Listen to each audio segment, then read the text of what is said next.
Apa? Tak ada kerja mak apply loan lah? Boleh ya?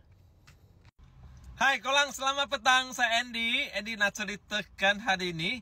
Okey, kalau dia tak ada kerja, boleh apply loan tak? Boleh. Okey, jika dia ada dapat bantuan daripada kerajaan. Contohnya, zakat, kebajikan, sosok, pencen, baitulmal.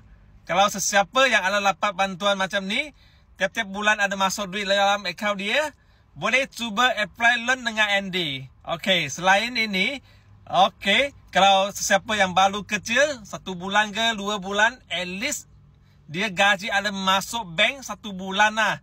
Boleh cuba apply loan dengan Andy. So kita boleh dapat tolong lah. Okey, kalau siapa yang berminat, boleh hantar dokumen yang ringkas saja. Hanya IC depan belakang, payslip 3 bulan, bank statement 3 bulan, bil atau api yang terkini. Okey, untuk semakan. Sesiapa yang berminat, boleh cuba tekan link ke bawah untuk apply sekarang. Terima kasih.